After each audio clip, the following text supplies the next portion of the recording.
Good. Um, Jonathan Webster is the managing editor of Word. For more than 10 years, he headed the Department of Chinese Translation and Linguistics at City University of Hong Kong. He has served as the editor of the collected works of several leading scholars, including M.A.K. Halliday, Ruqayya Hassan, Sidney Lamb, and Brajbi Kachru. He authored the book Understanding Verbal Art, a Functional Linguistic Approach, published by Springer, and co-authored with Halliday Text Linguistics, The How and Why of Meaning, published by University of Toronto Press. So here is Jonathan Webster on M.A.K. Halliday's Categories of the Theory of Grammar. Thank you, Peter. And by the way, on the screen here, you'll see a QR code. If you are interested, the PDF of the PowerPoint that I'll be presenting, you can obtain it through using this QR code. Okay, so I'll start.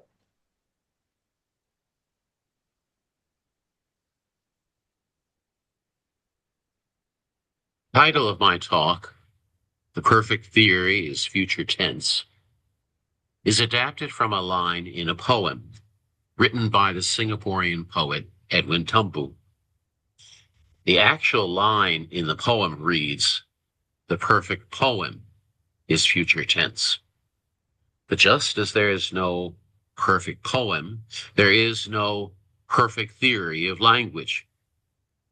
It is all a work in progress. Just as the poet is never satisfied, so too Halliday believed our theorizing about language is never done. Halliday's paper, Categories of the Theory of Language, was published in Word in 1961.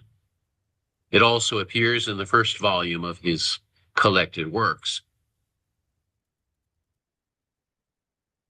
While on the one hand, this paper truly is foundational for what has become known as systemic functional theory, it is also remarkable to see how far Halliday's early thinking about language has progressed since then. Categories was Halliday's first journal article following completion of his doctoral dissertation 6 years earlier. The article is dedicated to his mentor, J.R. Firth.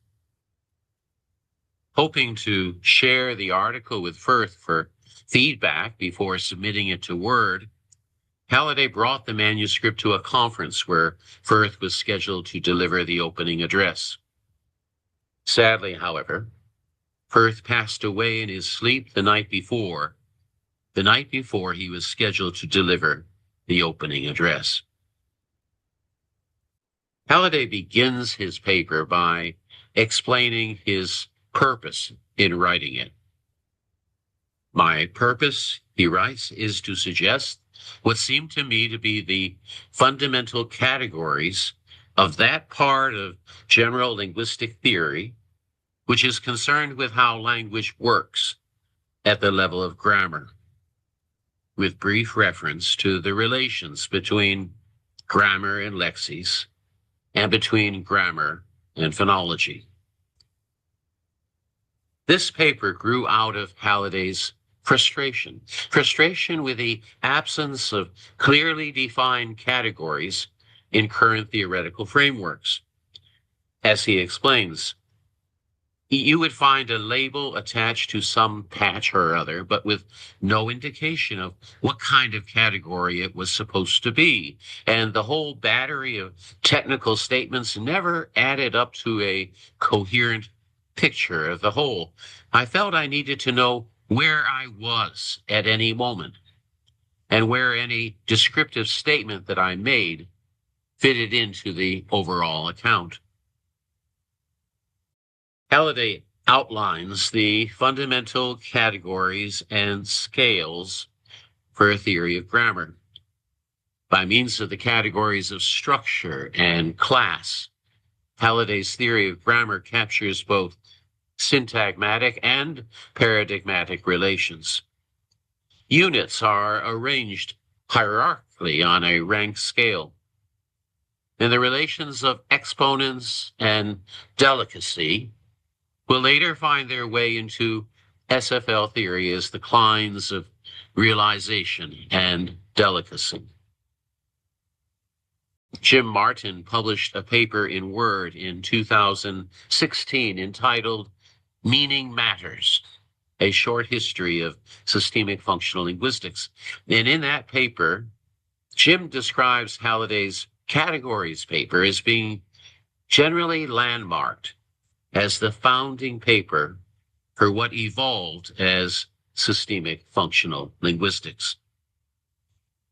Halliday's categories paper includes a graphic to explain what he identifies as the levels in his theoretical framework. Phonology is described as an interlevel, relating substance, what is phonic or graphic, relating substance to form, which is grammar and lexis.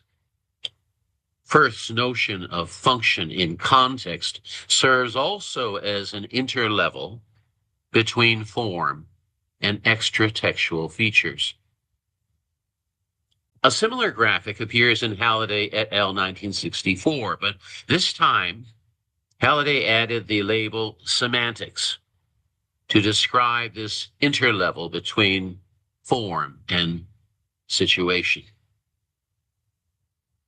In the forthcoming Bloomsbury Handbook of Systemic Functional Linguistics, Christian Matheson writes this: in the case of SFL, the approach of starting with the outlines of language, gradually filling in the details, has been made possible by the relational, dimensional nature of the architecture of the theoretical model of language.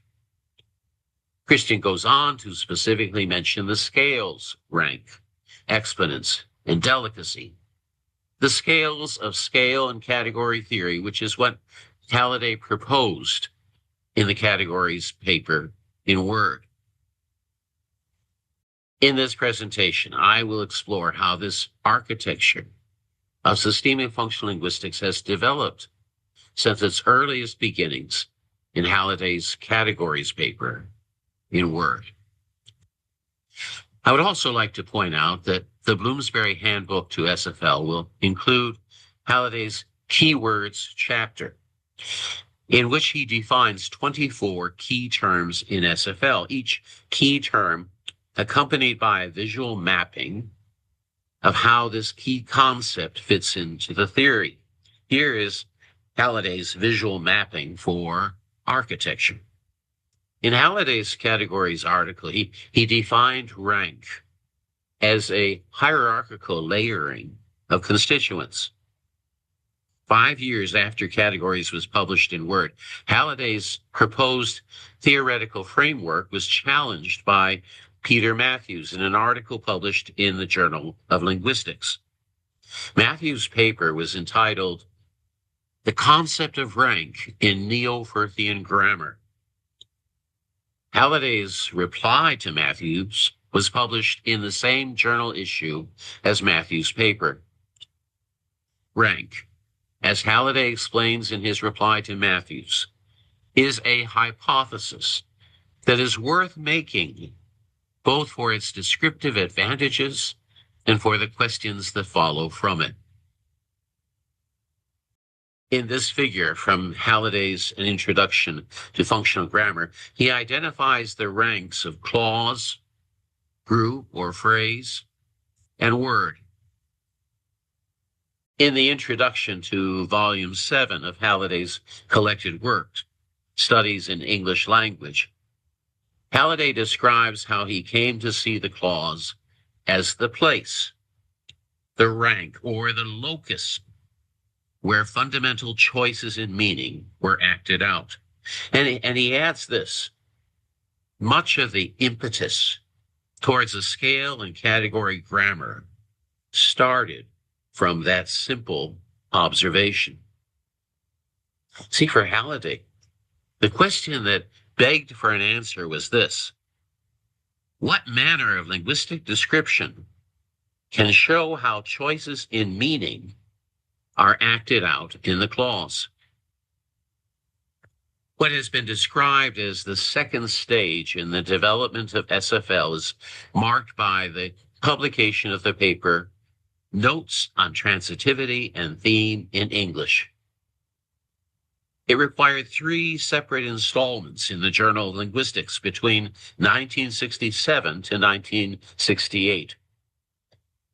Halliday shifts his orientation away from prioritizing structure to exploring how systems of meaningful choices, such as for transitivity and theme, are lexicogrammatically realized.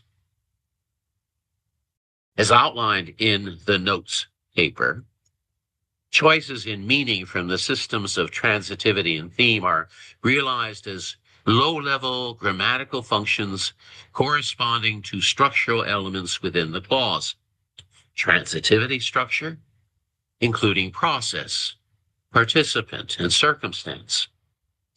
Thematic structure, including theme and read. Now, besides rank, a second hierarchy in the architecture of language is the hierarchy of strata. Unlike the previous formulation of levels in categories, from the 1980s, Halliday adopted a stratified model with semantics distinguished from lexicogrammar. As Jim Martin explains, while lexicogrammar is concerned with the meaning-making potential of the clause, semantics is focused on the meaning-making or semogenic potential of text. Semantics is the interface between the text and the extra-textual features, the context of situation. One of the first references to context as a stratum comes from Halliday's venture into linguistic computing, specifically from a paper he gave as a plenary at Packling in 1995.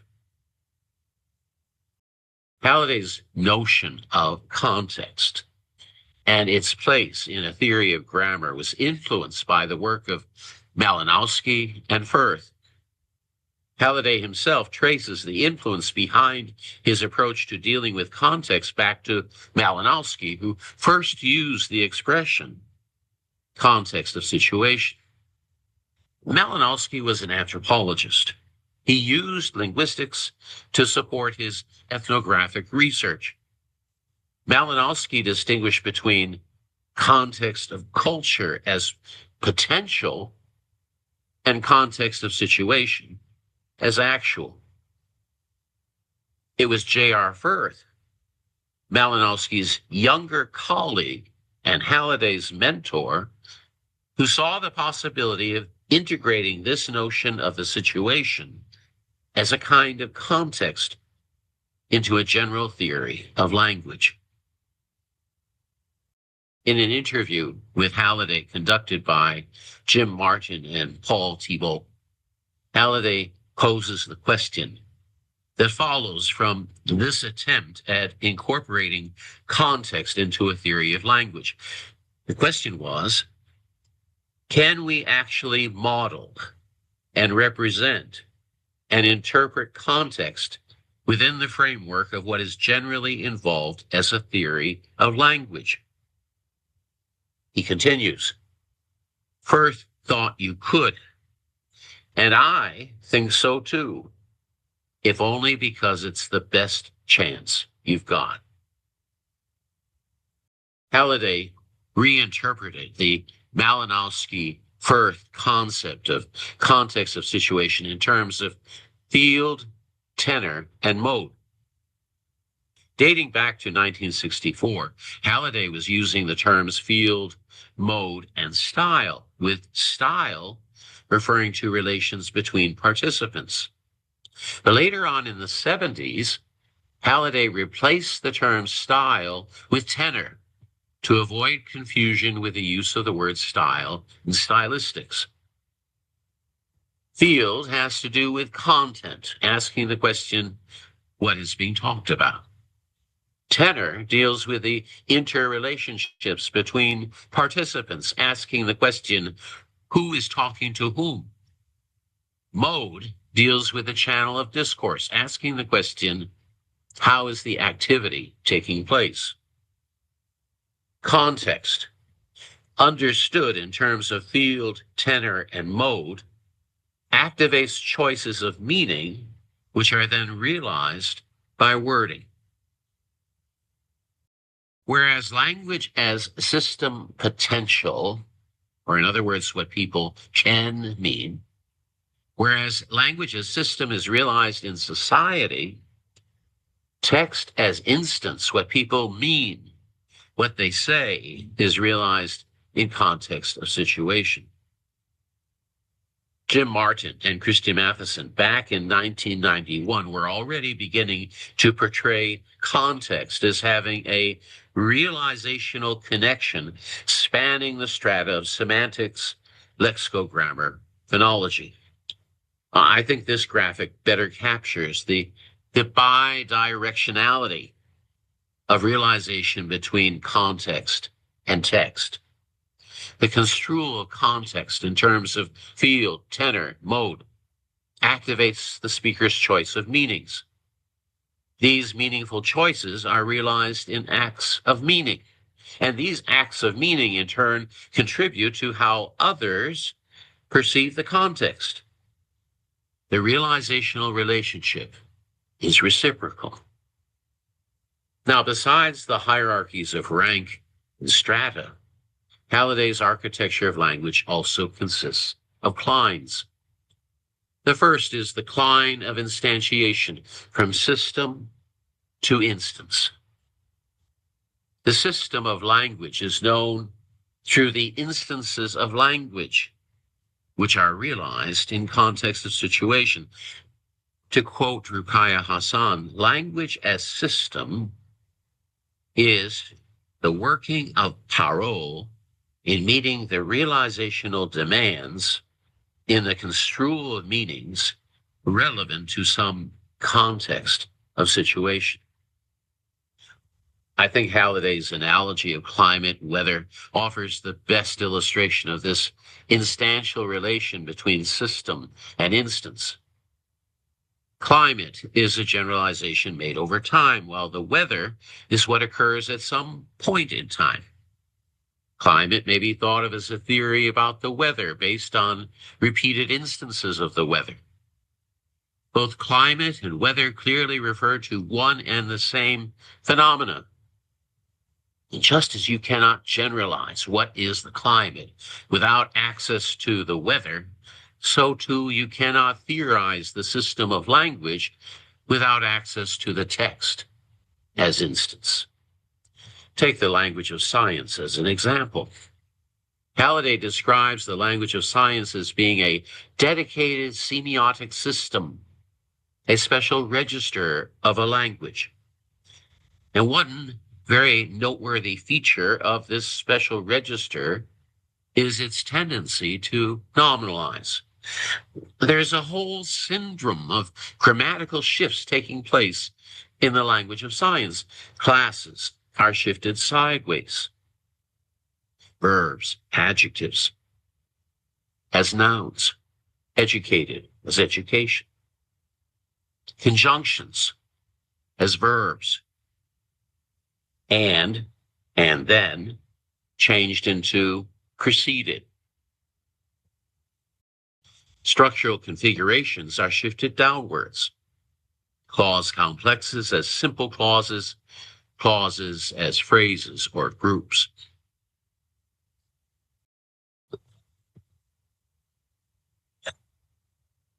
So instead of writing in a more natural clausal style, they educated girls and then women acquired the vote, we turn the verbs into nouns. Educated becomes education. Clauses are reduced to nominal groups or phrases. They educated girls becomes the education of girls. And what had been two conjoined clauses, a clause complex, now becomes one simple clause with one verb conjoining two nominalizations. The education of girls preceded the acquisition of the vote by women.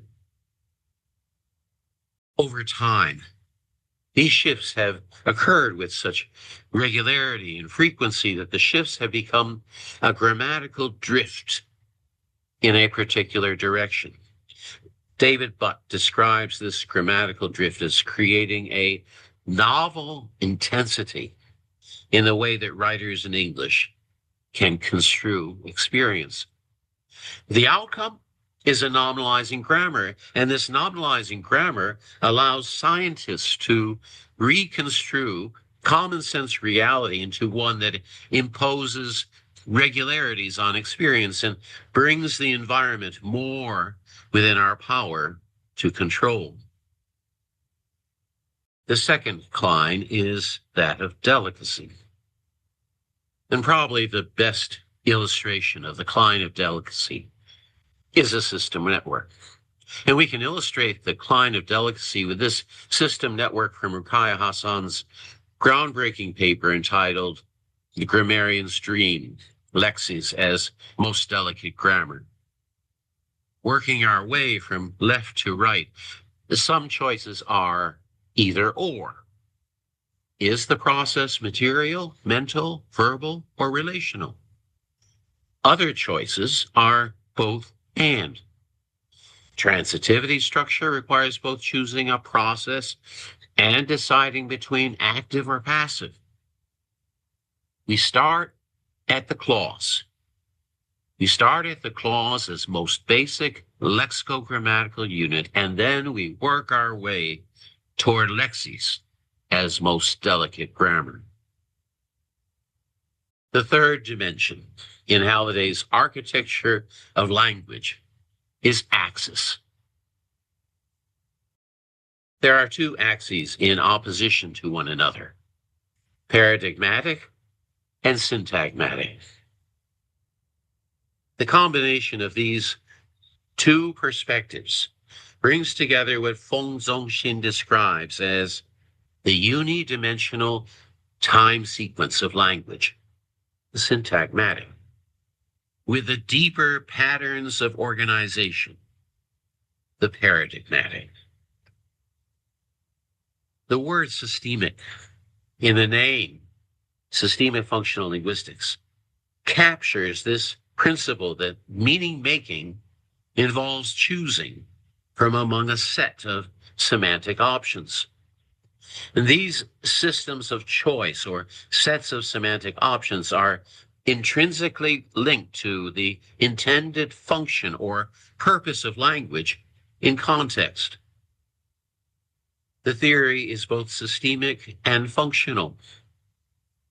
What then was the source, though, of this functional orientation in Halliday's approach to the study of language? There were two main inspirations which influenced Halliday's decision to prioritize function over form. One was the Prague School. The Prague School focus on functions as uses of language.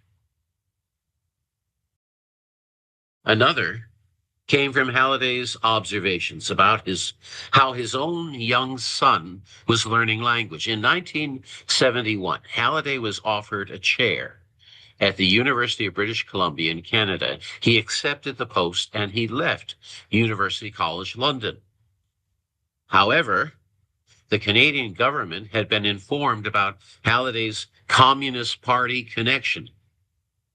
He was denied residency rights.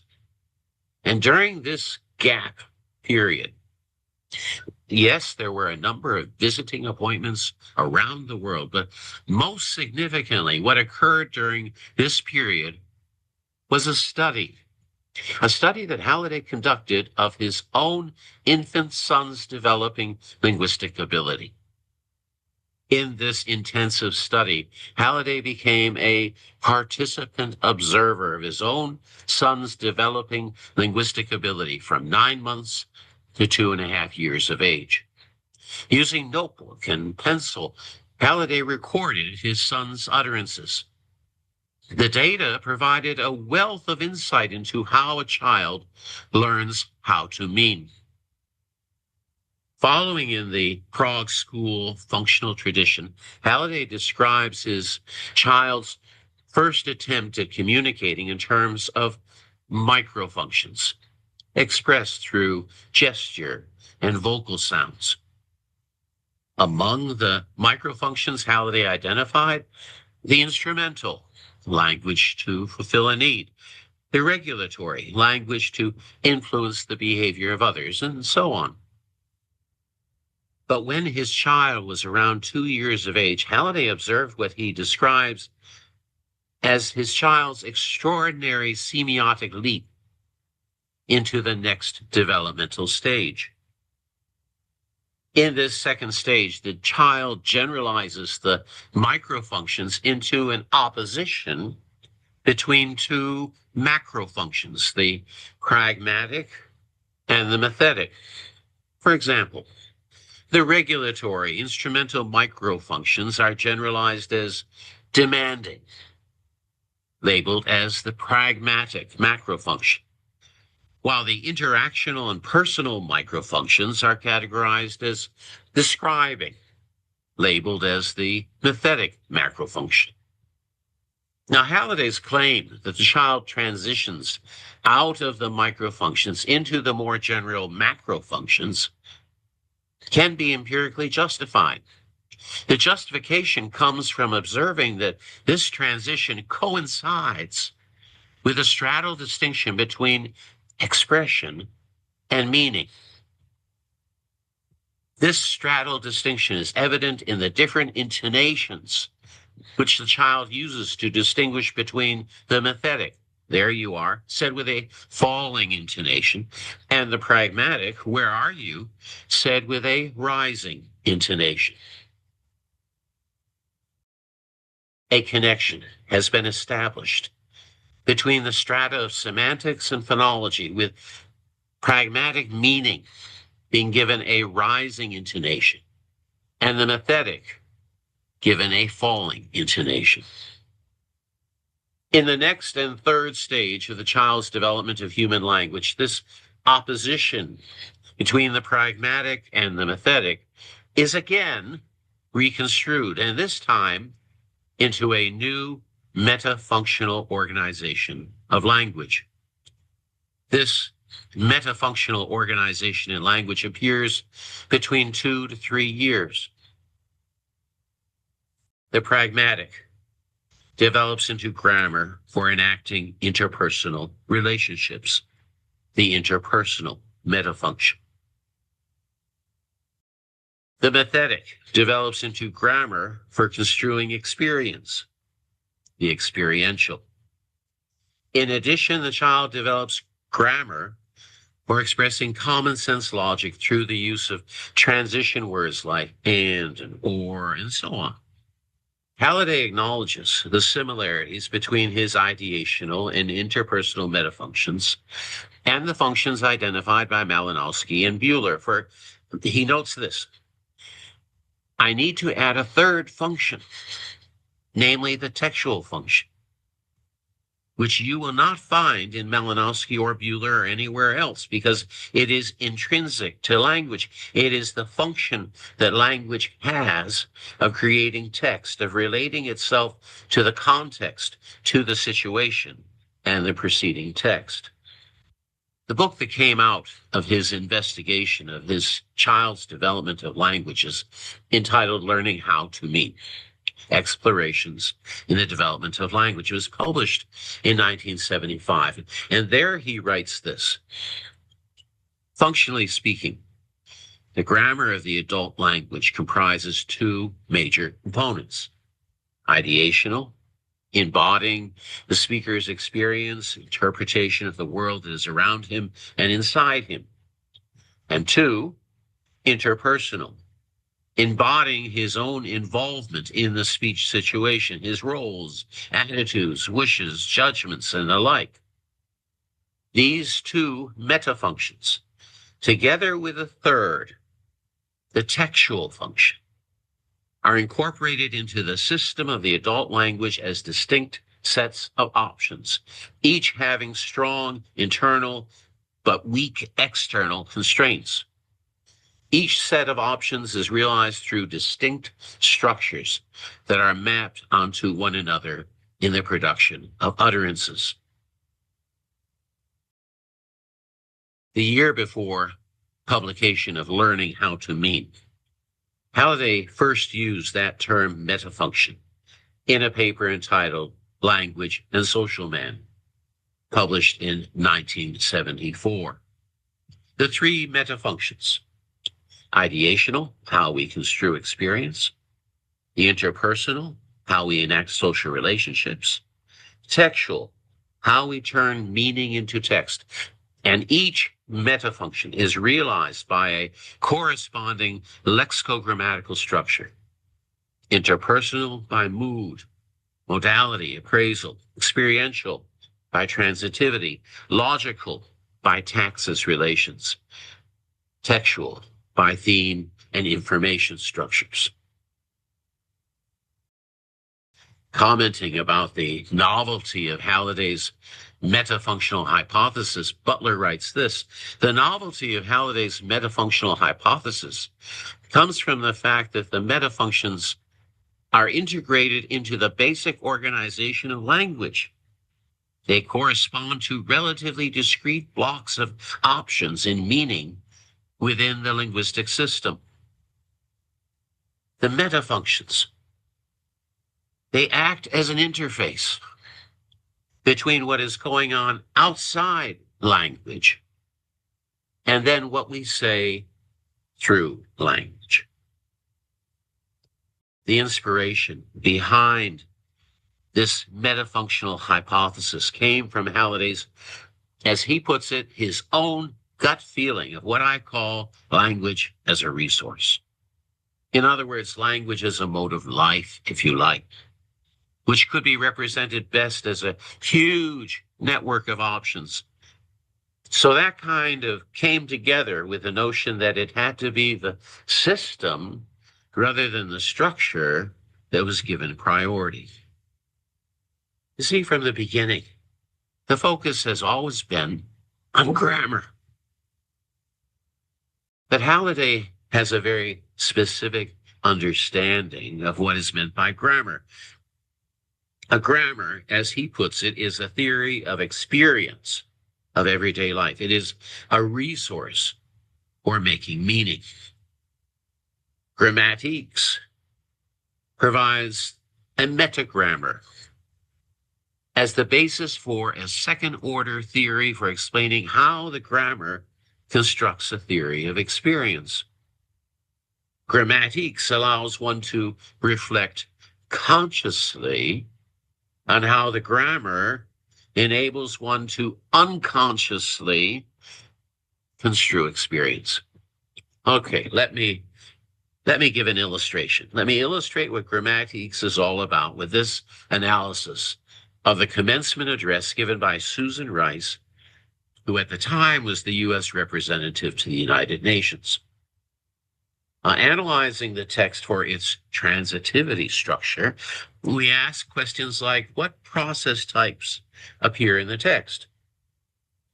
Do we see examples of sensing, being, doing?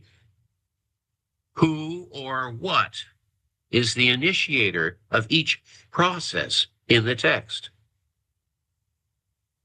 This table identifies the process types: being, doing, sensing, saying. Identifies the process types by who is the initiator. And I will refer to the initiator as the ER role. And the initiators here are grouped into I, you, we, and others. Now, half the address is about doing. And 79% of the doing is being done by I, you, we, people.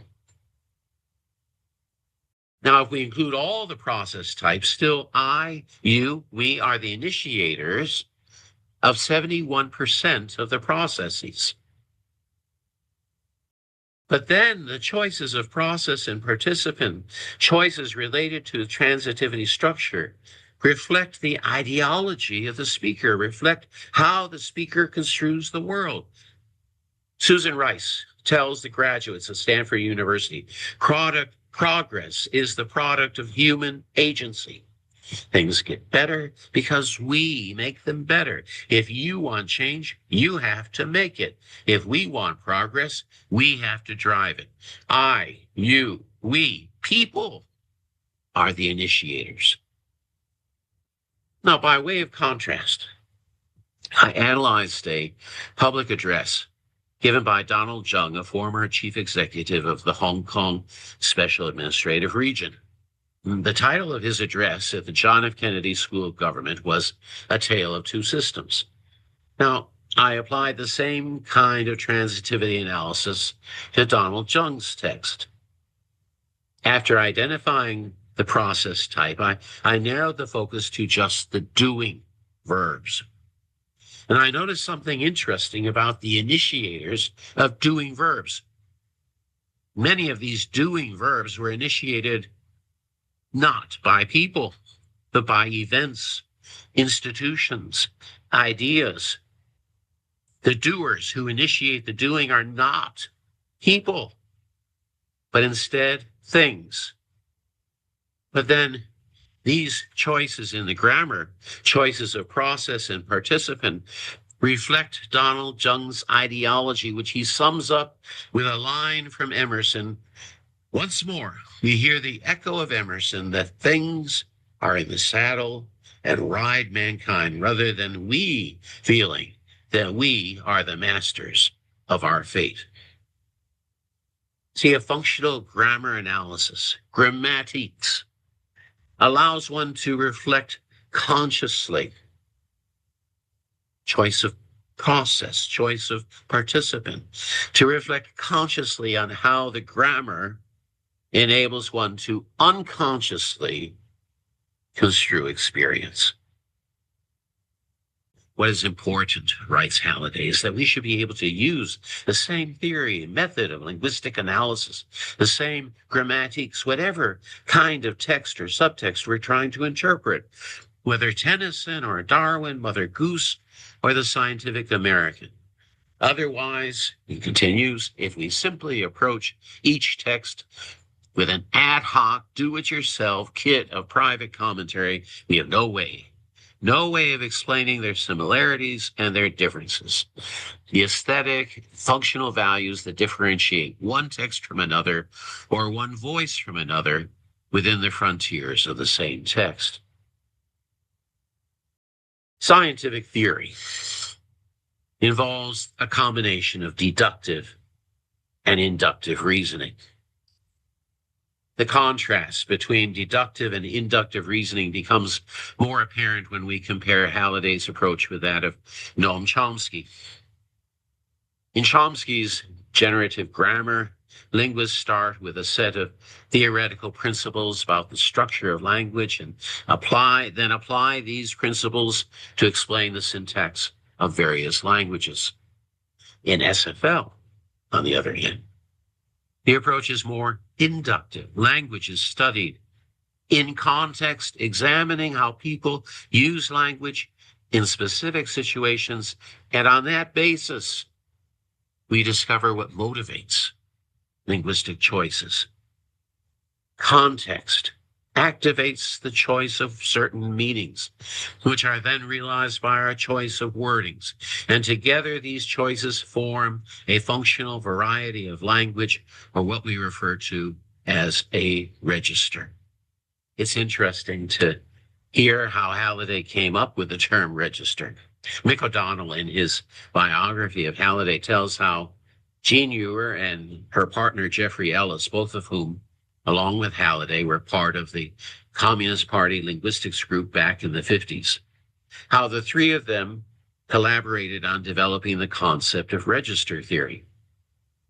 They had been debating the best term for referring to functional varieties of language. And then one day, so the story goes, Michael walked across the meadows to the house of Gene Ewer and Jeff Ellis in Edinburgh, and he announced, I found the word I want to describe a functional variety. And he had been reading a paper by T.B.W. Reid, a professor of Romance philology at Oxford, and come across the term register. Reid had written the following: the linguistic behavior of a given individual is by no means uniform. Placed in what appear to be linguistically identical conditions, he will on different occasions speak or write differently according to what may roughly be described as different social situations. He will use a number of distinct registers. Register. Register is key to understanding not only how we use language, but also even how the child comes to be able to develop language in the first place. David Butt explains this in a note that he had written, and he wrote this: the case in point with which linguistics has been concerned is register. Many linguists work from grammar to meaning and posit the infinity of the output of sentences from a finite system with expressions of astonishment at how does the child learn? But we learn by cultural context. We need to know what is appropriate to the context, the meanings that we can use to achieve the goods and services pertaining to that single, complex, interpenetrated environment. Throughout Halliday's life, this question guided the development of Halliday's approach to the study of language, from scale and category grammar as outlined in his first journal paper, published in Word in 1961, to what we now know today as systemic functional linguistics. The manner of linguistic analysis and description that has developed in SFL continues to make great strides toward answering this question. But what about the future? What directions will SFL go in the future? Well, this was the question that was posed to Halliday in an interview conducted by two famous scholars from China, Wu Zhuanglin and Zhu Yongshen, both of whom were among the first to study under Halliday at the University of Sydney, back when China was first opening up to the West in the 70s and 80s. And Halliday's reply: please do recognize language is one of the most complex phenomena in the universe. So don't expect a theory to make it simple. If it is simplified, it is distorted.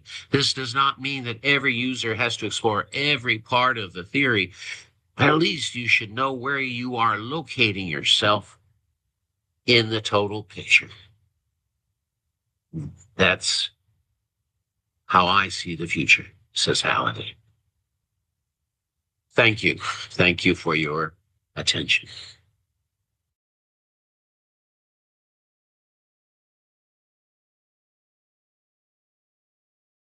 Thank you so much for this wonderful talk. I want to open the floor to questions.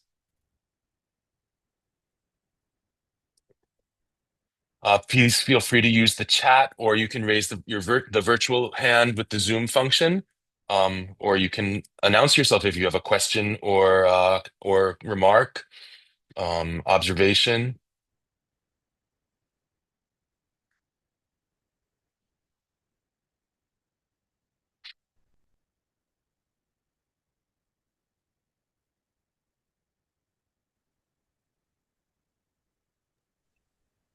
It's almost tomorrow, our time. Yes, that's right.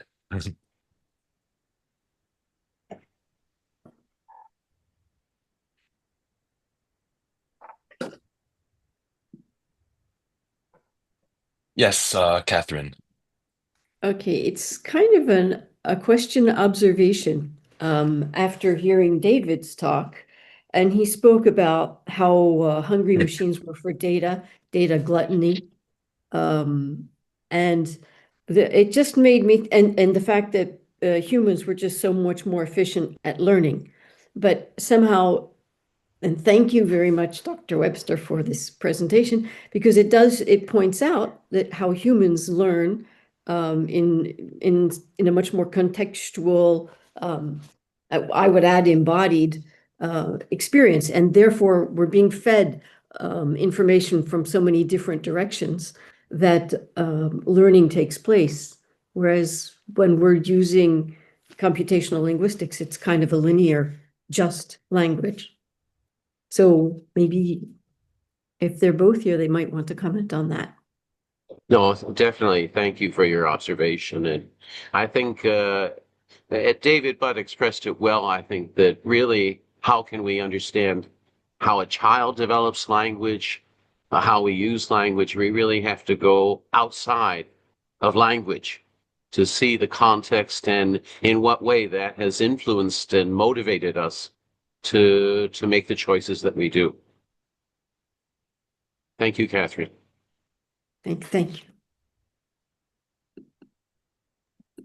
Yes, I see a hand up. Yes, Nanajin. Yes, I'm here. Okay, sorry, I just cannot Hello. switch on my camera. Something wrong with my computer. So I'm so happy to see Professor Webster right here, to meet you here. And I'm so glad to have this, your introduction to the systemic functional grammar here.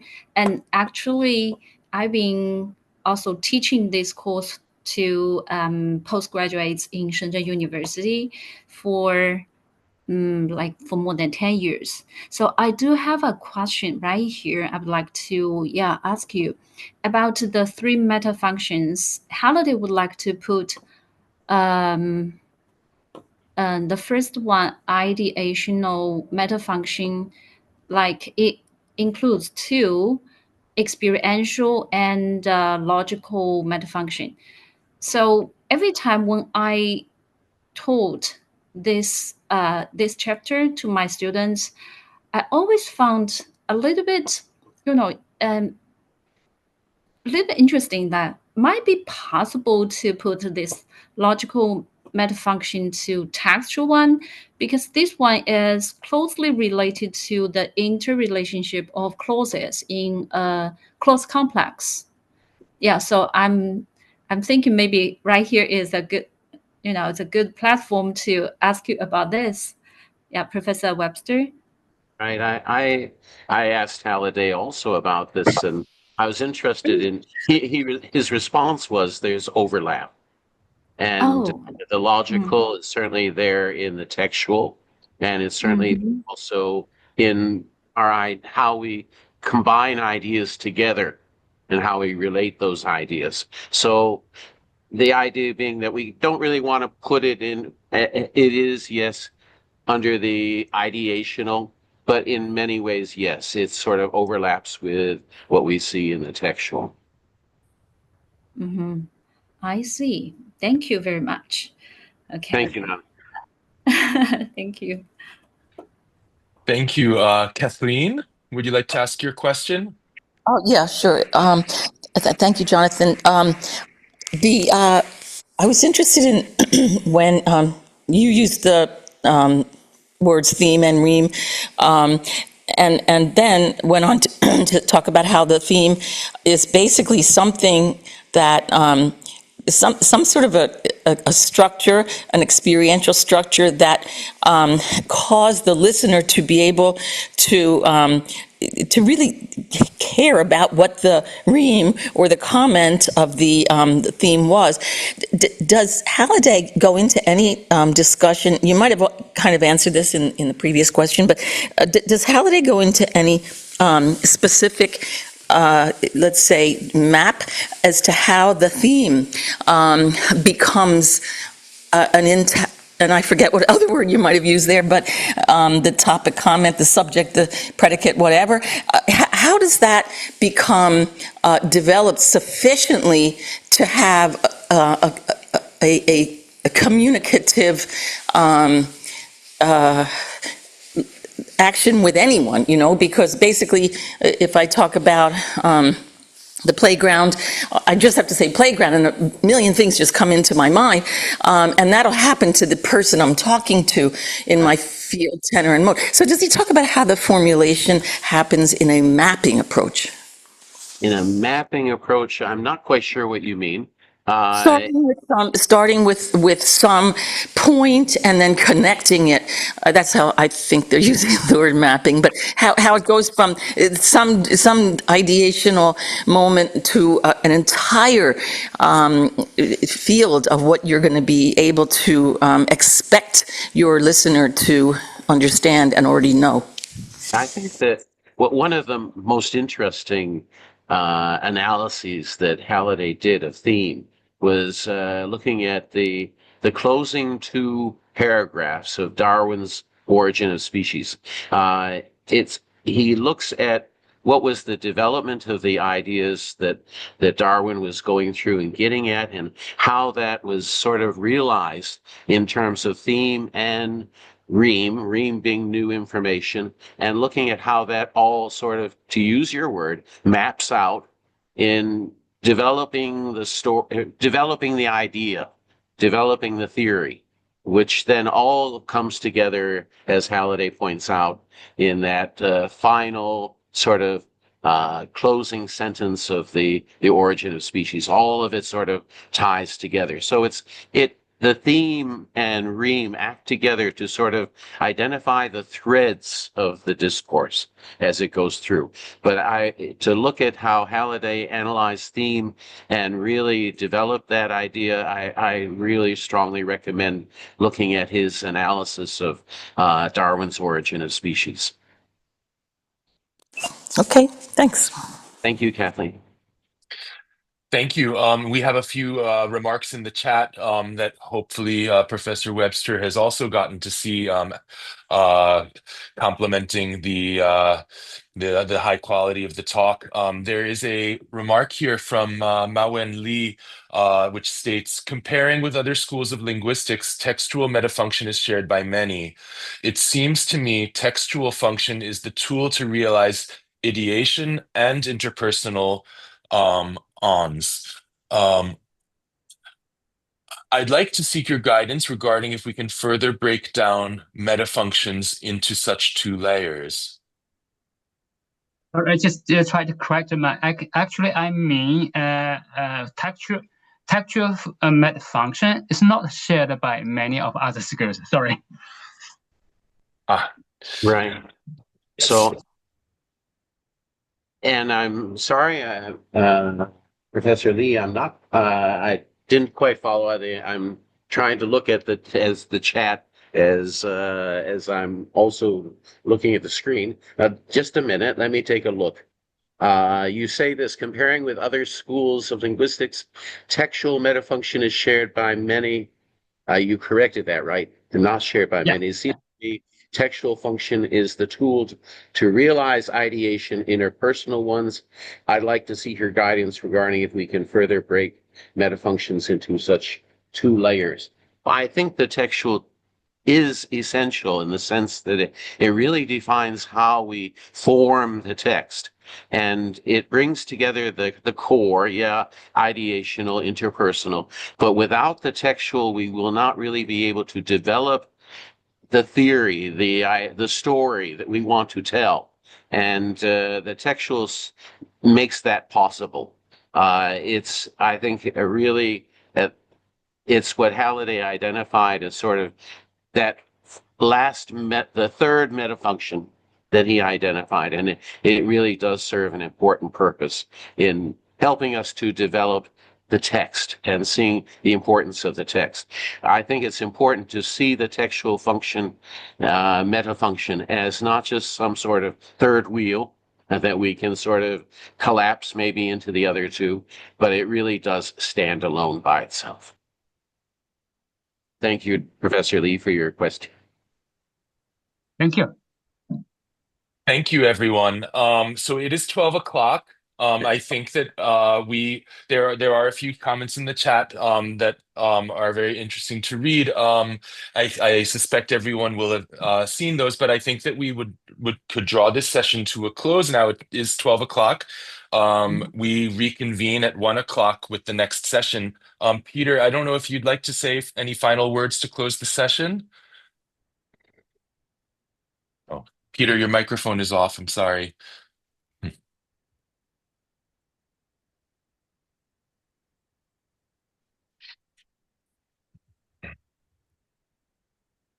We still don't hear you, Peter. But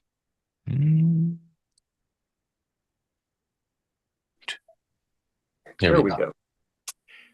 Just that we're breaking for lunch in the East, for brunch in the rest of America, both North and South, for tea in Europe, and for midnight snack in Chinatown. So see you shortly before 1.